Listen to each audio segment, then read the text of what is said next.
Hello and welcome back to Andres Early Reads, your channel for upcoming gems of the indie world. But today we're doing something a little different. I've been thinking about it for a long while, and a little bit of the discourse I've read on social media, on other YouTube channels. It got me thinking about the what's becoming the lost art of reading. And so it got me thinking how to be a better reader. Not a beta reader, but a better reader. So I've thought some bullet points, some things that I want to share with you. It's going to be very conversational. I want you to go to the comments and tell me how wrong I am or how right I am. You can yell at me, but I want you to talk to me, because that's one of the big things I think we're losing as readers and as people, is the capacity to establish meaningful dialogue. Um, between the people, but that's not the point today. We're missing the capacity to dialogue with the book, with the books we're reading, and in turn, that makes us incapable of dialoguing with yourself. So, without further ado, let's get to it. The first point I think it's that we're missing, it's the first thing I can tell you to how to be a better reader. It's to read. You have to read bad books. How? Why? Why would I read bad books? And yes, read bad books, because you have to know what a bad book is. If you go on the internet and look for bad books, uh, you will find a lot, because we're all very different and we all have very different opinions on what good and bad is.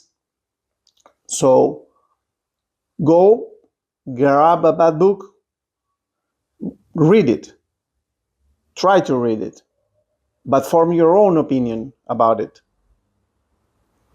It's all right if you start to read a book and you don't like it.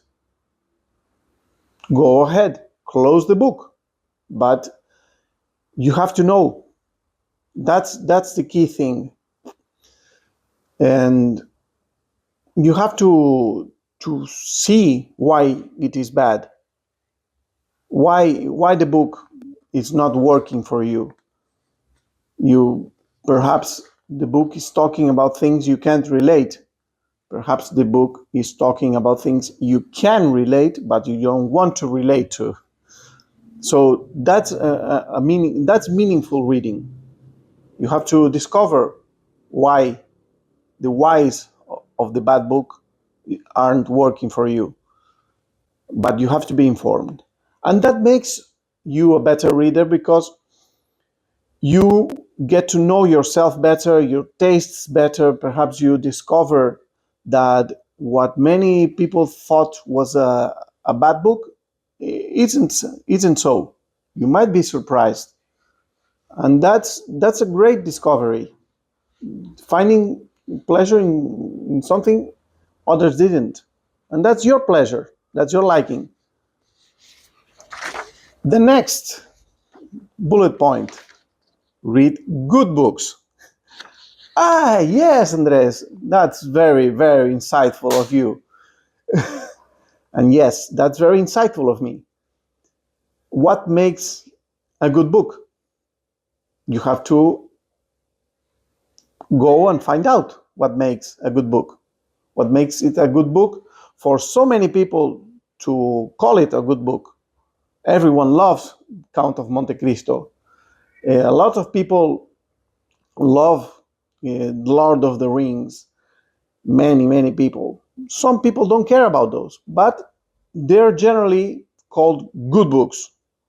So go and find other good books you want to discover. Find and entertain the goodness in them, the things you like about that book, and that's something that also forms us as people, because reading books, it's a bit like food. You have to eat good food to be healthy. So good books are the food of the mind. Yes, very insightful, Andres. I know. But it has to be said. And then we have read as many different genres of books as possible. And I want to explain why that makes you a better reader. Why that makes you a better reader? Because you will start to grab different threads, different types of stories, different lines of thinking, of writing. That's my cat. You will find different types of reading of threads, and you will start to connect all of those genres, all of those of the styles of writing, and that will open up your mind to different experiences. And that's one of the key aspects of reading. It's to open yourself to new experiences, and different genres do that. You like fantasy books? That's perfect. Why don't you try to find a mystery book or an alternative history book? How about reading The Man in the High Castle? That's alternative history, but it has a kind of fantastical element to it. But it makes you think about things in a different light. Find a history book, a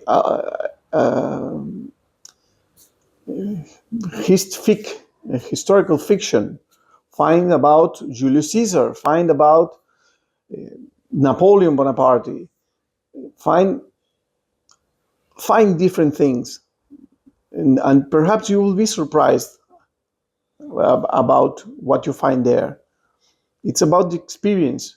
Reading is a life experience. You live through books. You live vicariously in a way, and that's something that's very, very important. So you have to find new experiences. You have to go out of your way and open up the window and look at different types of stories that perhaps resonate with you. Perhaps they don't, but go and do it. Try it. And now, related to that, it's about reviewing every book you read. I'm not telling you to go out and publish the review. That's beyond the point. Review the book. Review the book. It's you talking with yourself about the book. So you will perhaps find different things, or perhaps find things in the book you didn't realize when you were reading it. It's a dialogue. It's a conversation. In the Plato, the philosopher, always explained, and what we have of him, it comes from in the form of dialogues. Why? Because having someone to conversate about a book, about something, draws you your best, makes your brain think different ways. You have someone else to bounce ideas off, thoughts. And that's another point I wanted to talk to you. That's talk about with others about what you've read. And that's related to reviewing. Reviewing is you talking with yourself, while talking with others is a more dynamic exercise. But both make you a better reader because they make you think about what you read. They make you delve deeper into what you just experienced. For example, I tend to review a book immediately after I finished reading it. Why? Because everything is fresh in my mind. Everything is fresh in my experience. It's a raw experience I have there. I didn't clean it with elaborate thoughts, and it's me pouring what I've just experienced. It's like writing a diary of the book, of your experience with the book, and that's something I really really enjoy, because that's cathartic. And what's catharsis? It's the outpouring of emotion. It's letting yourself feel about things. That's another video that I will make in the future about emotions and books and feelings and all of that. So, oops, my papers, my bullet points are escaping. Don't force yourself to finish a book if you're not feeling it. That's it's closely related with the first point about reading bad books. There's one resource in life that it's finite, that it never comes back, and no matter how much we try, it's gone, and that is time. So if you're not enjoying a book, if you're not feeling it, if you're not in the right headspace, if you're busy, if your life is complicated and you have a lot of things going on and you're not feeling the book, don't read it. Don't force yourself. There's that idea that you owe it to the writer to finish the book if you started it, and that's bollocks. You don't owe anything to anyone but yourself, and you deserve to enjoy your time with a book. I'm not saying that you should not read it in the future. I'm saying that you're perfectly fine letting it for another occasion, for other time, when your headspace is better, when your life took a more calm moment, when you can reflect better. Or there are many aspects. You can close it for good, or you can go back to it in the future, but don't force it. Don't let your time go to things you're not enjoying.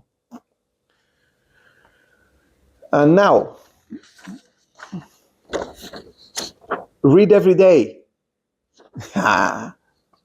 Yes, I want to read every day because my my Kindle streak is it's very important. I have 2,000 days of reading, consecutive reading. My streak is important. Yes, you have to take pride in that. That's perfect. I love it for you. Read every day because reading is also like reading and thinking. It's like a muscle. You have to exercise it, do it, practice it, go for it. Read every day, and at the same time, I tell you, don't read every day. You're not making any sense, Andres. Yes, I am making sense. Like muscles, you have to let them rest. If you exercise 7 days a week, like a madman or a mad woman or a mad person, your muscles will start to break down, and your brain, your mind goes through the same. If you read every day, you're not letting it rest. You're not letting it absorb, think, uh, rationalize, or feel even what you've read, what you're reading, what you're going to read. I'm not telling you to stop your streak. Go open your Kindle, read a page, flip a page. That's it. Your streak is safe. Close the Kindle and go continue doing other things. Go to a park, take the sun, stay at home, cook a meal. If you have time to read, and I love it that you have time to read, you can also have time to make a meal. Make a simple meal. I'm not telling you to go and prepare a 5 course meal. Go and make a meal. Do something different. Let your mind rest. Let your mind recuperate from reading and reading and reading and thinking. That's very important. I want to talk about this. It's okay to not like a book that others have liked. I know it's not what I wrote here, but you get it. You get the writing, you get me talking. For example, I don't like Dune, and that's okay. I don't like Dune. I know a lot of people love Dune. I don't like it. I didn't like it. I tried many times to read it. I didn't like it. I don't like the Don Quixote. It's a classic. Why don't you like it? I don't know. I tried many times. I can't pass page 20. And that's fine. I've tried to force myself to read books I didn't like. Books everyone loved. Like I said, Dune, Don Quixote. And that's fine. You don't owe it to anyone to love what they love. People love spicy. I don't like, I like spice, but I don't go mad about it. And people don't like raisins. I love raisins. The same goes with books. You don't have to go and love books others didn't like. Last, I want to talk about something that's very dear to me, and that is to find a comfort book. What's a comfort book?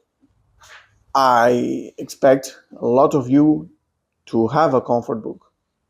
But for those of you who don't have a comfort book, I tell you, go and find a book that you read, that you loved, that it makes you feel comfortable, that it makes you relax, that puts you at ease.